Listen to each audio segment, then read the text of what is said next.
లోక్సభ నుంచి 8 మంది ఎంపీలను సస్పెండ్ చేశారు. మాణిక్యం ఠాకూర్, తెలంగాణ కాంగ్రెస్ ఎంపీ చామల కిరణ్ కుమార్ రెడ్డి, హేబీ ఈడెన్, అమరీందర్ సింగ్, గుర్జిత్ సింగ్, అల్జా, ప్రశాంత్ పడోలే, ఎస్ వెంకట్రామన్, డీన్ కురియాకోస్ ను లోక్సభ నుంచి సస్పెండ్ చేశారు. లోక్సభలో విపరీతంగా గందరగోళం జరిగింది. చైనా విషయంలో రాహుల్ చేసిన కామెంట్స్ పై అధికార ప్రతిపక్షాల మధ్య వాగ్వాదం జరిగింది.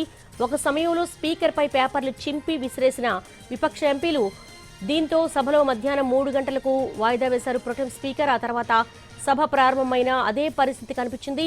మరోసారి పేపర్లు చింపి ప్రొటెం స్పీకర్ పై విసిరివేశారు విపక్ష ఎంపీలు. దీంతో ఆ ఎంపీలను సస్పెండ్ చేయాలని కేంద్ర మంత్రి కిరణ్ రిజిజు సభలో తీర్మానం పెట్టారు.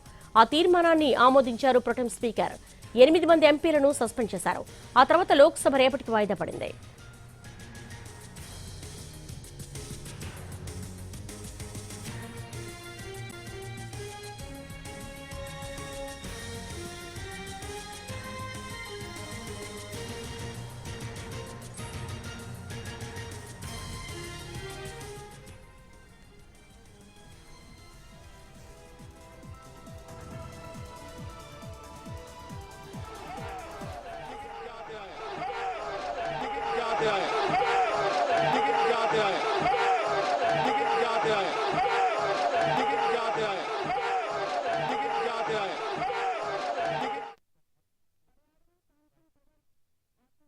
And our Mr. MPs, we are suspended.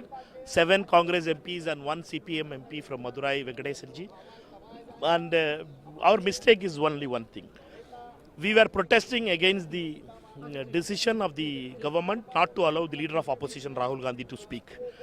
Yesterday, whole day, leader of opposition, Rahul Gandhi ji, as a customary thing, leader of opposition was having 4 hours to speak. He was disturbed again and again and again and again. And he was not allowed to speak, and he was asked to give authentication. Before today, he came up with the authentication and he gave the letter and submitted the authentication. After that, they are not asked to, they stopped the speech of leader of opposition. Rahul Gandhi ji spoke about China. Rahul Gandhi ji spoke about US tariff. After that, Rahul Gandhi's mic was taken and we protested, therefore we are suspended. What is our mistake? Asking for the opposition leader to be allowed to speak is our mistake. This is we are becoming an autocratic country. Mr. Modi is not ready to hear opposition voices in the parliament. MPs, we are suspended. 7 Congress MPs and 1 CPM MP from Madurai.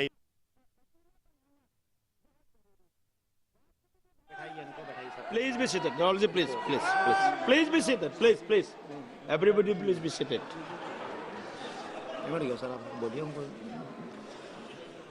कौन बोला है? अरविंदर सिंह? नहीं कुछ नहीं रहा। अरविंद सिंह जी वारिस। अमरिंदर सिंह जी, आप आगे पढ़ते चलिए सर, पढ़ते चलिए। श्री गुरदीप सिंह ओजोला, हेबी ईडन, आप सुनिए सही। दीन कुरियाकोस जी, प्रशांत परोले जी, किरण कुमार रेड्डी जी, एस वेंकटरामन जी, मणिकम टैगोर जी, ये सभी माननीय सदस्य सभापटल पर नारेबाजी और पेपर फाड़ कर फेंक रहे थे, इसलिए मैं इन सब को नेमिंग कर रहा हूं। श्री किरण रिजिजू जी, I break no move that this house please be seated.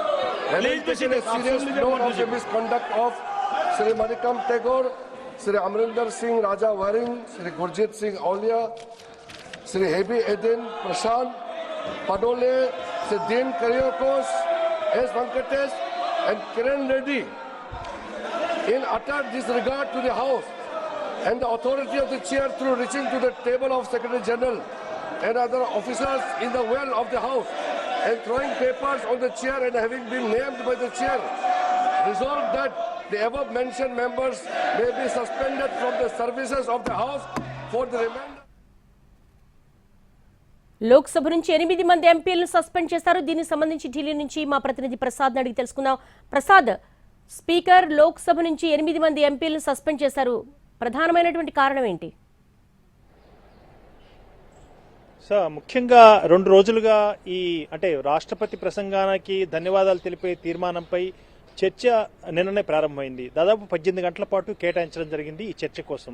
చర్చలో భాగంగా ప్రతిపక్ష నేతగా రాహుల్ గాంధీ తాను కూడా చర్చలో పాల్గొంటూ ప్రస్తావించేందుకు ప్రారంభించారు, మాట్లాడేందుకు. అయితే ప్రధానంగా ఇక్కడ ఉన్నటువంటి అంశం దేశ సరిహద్దుల్లో భారత్ చైనా సైనికుల మధ్య డోక్లాం వద్ద జరిగినటువంటి ఉద్రిక్తతల నేపథ్యంలో ఆర్మీ జనరల్కు, అప్పుడు ఆర్మీ జనరల్గా ఉన్నటువంటి నవరానేకు, అదేవిధంగా ప్రభుత్వం మధ్య రక్షణ శాఖ మంత్రి, అదేవిధంగా ప్రధానమంత్రి మధ్య జరిగినటువంటి చర్చలు, సంభాషణలకు చెందినటువంటి అంశాలను తను రాసినటువంటి పుస్తకంలో ప్రస్తావించడం జరిగింది. అది పూర్తిగా ముద్రితమైంది, కాకపోతే ఇంకా ప్రచురితం కాలేదు, బయటకు రాలేదు. పూర్తిగా అది అనేటువంటి ఆన్లైన్ షాపింగ్లో వాటిని కూడా ఉంచడం జరిగింది. అయితే అర్థాంతరంగా దాన్ని విడుదల కాకుండా ఆఫ్ చేయడం జరిగింది. ప్రధానంగా ప్రభుత్వం చెప్పే అంశం ఏంటంటే ఈ పుస్తకం ప్రచురితం కాలేదు కాబట్టి సభలో నిబంధనలు అంగీకరించవు, ఈ పుస్తకంలో ఉన్నటువంటి అంశాలను ఎక్కడా కూడా ప్రస్తావించడానికి వీల్లేదని చెప్పి గట్టిగా అడ్డుపడింది. అయితే దీనికి సంబంధించి ఉన్నటువంటి నిబంధన ప్రకారం ఎవరైతే సభలో ఆ పుస్తకంలో ఉన్నటువంటి అంశాలను ప్రస్తావించారో దానికి తానే బాధ్యత వహిస్తాను, ఈ మాటలకు నేను చెప్పే మాటలకు తనకు ప్రామాణికత ఉంది, ఇది యథార్థమైందే అని ఒక అథెంటికేషన్, తాను విశ్వసనీయత కల్పిస్తూ తానే బాధ్యత వహిస్తున్నానని చెప్పి మాట్లాడడానికి ఆస్కారం ఉందన్నది కాంగ్రెస్ పార్టీలు, ఇతర ప్రతిపక్షాలు చేస్తున్నటువంటి వాదనలు. ఈ వాదనలో భాగంగా నిబంధనలు అంగీకరించవని స్పీకరు, అదేవిధంగా పార్లమెంట్ వ్యవహారాల శాఖ మంత్రి కిరణ్ రిజిజు వీరంతా కూడా దీనికి సంబంధించి అడ్డుపడ్డారు. పదే పదే రాహుల్ గాంధీ కూడా ఇది దేశ ప్రజలు తెలుసుకోవాల్సిన అంశము, దేశ ప్రయోజనాలు, దేశానికి చెందినటువంటి భద్రత ఇవి చాలా ముఖ్యమైనవి. కాబట్టి చైనాతో ఉన్నటువంటి సంబంధాల నేపథ్యంలో దేశ ప్రజలకు కూడా ఈ అంశాలు ఏం జరిగింది అన్న అంశాన్ని చెప్పాలన్న అంశాన్ని స్పష్టంగా రాహుల్ గాంధీ కూడా మాట్లాడేందుకు ప్రయత్నం చేశారు. పదే పదే నిన్న ఆశాంతం కూడా 4 సార్లు వాయిదా పడింది. ఈ రోజు కూడా ప్రశ్నోత్తరాల సమయం వాయిదా పడింది, తర్వాత కూడా వాయిదా పడింది. ఆ తర్వాత స్పీకరు కిరణ్ రిజిజును, అదేవిధంగా Congress party deputy leader Gaurav గొగోయ్ని కూడా ఛాంబర్లోకి పిలిపించి మాట్లాడటం జరిగిందన్న అంశం మనందరికీ తెలిసిందే. అయితే ఏం జరిగింది, ఆ చర్చ సందర్భంగా ఏమైనా ఒప్పందం కుదిరిందా లేదా అన్న అంశంపై మాత్రం ఎక్కడా స్పష్టత లేదు. అయితే తిరిగి సభ ప్రారంభమైన తర్వాత మరొకసారి రాహుల్ గాంధీ చైనా భారత సైనికుల మధ్య జరిగినటువంటి ఉద్రిక్తతలు, ఆ నేపథ్యంలో ప్రభుత్వం ఏ మేరకు కూడా బాధ్యత లేకుండా ఆర్మీ సైన్యానికి దిశానిర్దేశం ఇచ్చే ప్రయత్నాలు చేయకుండా బాధ్యత నుంచి తప్పించుకునే ప్రయత్నం చేసిందని మొదలు పెట్టగానే తిరిగి మరలా అధికార పక్షానికి చెందినటువంటి సభ్యులంతా కూడా అడ్డుకోవడం జరిగింది. ఇది ఎట్టి పరిస్థితుల్లోనూ సభలో మాట్లాడటానికి వీల్లేదు, నిబంధనలకు విరుద్ధంగా ఉందంటూ స్పీకర్ స్థానంలో ఉన్నటువంటి కృష్ణప్రసాద్ టీడీపీ ఎంపీ స్పీకర్ స్థానంలో ఉన్నప్పుడు సభాధ్యక్షుడిగా ఆయన పూర్తిగా రాహుల్ గాంధీని మాట్లాడకుండా నిలుపుదల చేసి తదనంతరం ఇతర పార్టీల ఎంపీలకు మాట్లాడేందుకు అవకాశం ఇవ్వడంతో పూర్తిగా అది పక్కదారి పట్టింది. ఈ నేపథ్యంలో అక్కడ కాంగ్రెస్ పార్టీ ఎంపీలు పూర్తిగా దీన్ని వ్యతిరేకిస్తూ కాగితాలు చించేసి సభాధ్యక్షుడి మీద విసిరేశారు. అదేవిధంగా సెక్రటరీ జనరల్ టేబుల్ మీద ఎక్కి కూడా తమ నిరసనను వ్యక్తం చేశారు. ఈ నేపథ్యంలో పూర్తిగా కాంగ్రెస్ పార్టీ ఎంపీలు, అదేవిధంగా సిపిఎం ఎంపీ, మరొక ఎంపీ, మొత్తం 8 మంది చాలా నిబంధనలకు విరుద్ధంగా సభలో ప్రవర్తించారు. కాబట్టి వీరందరూ సభా సమావేశాలకు హాజరు కాకుండా ఉండాలని చెప్పి స్పీకర్ స్థానం ఉన్నటువంటి దీపికా సైకా దీనికి సంబంధించి పేర్లను ప్రస్తావించడం జరిగింది. ఆ తర్వాత కిరణ్ రిజిజు తీర్మానం చేస్తూ వీరందరూ కూడా సస్పెండ్ చేయడం జరిగింది. రాహుల్ గాంధీని సభలో తిరిగి మాట్లాడకుండా అడ్డుకోవటం, దాంతోపాటు కాంగ్రెస్ ఎంపీలను నిరసనలు వ్యక్తం చేసినట్టు కాంగ్రెస్ ఎంపీలను సస్పెండ్ చేయడంతో వారంతా కూడా పార్లమెంటు ప్రాంగణంలో వచ్చారు. ప్రధాన మకరద్వారం వద్ద బైఠాయించి నిరసనలు తెలియజేశారు. అంతా కూడా నినాదాలు చేసి ప్రధానమంత్రిని, అదేవిధంగా ప్రభుత్వానికి వ్యతిరేకంగా డౌన్ అంటూ నినాదాలు చేశారు. ప్రస్తుతానికి ప్రతిష్టంభన కొనసాగుతూ ఉంది. రేపటికి వాయిదా పడింది కాబట్టి రేపు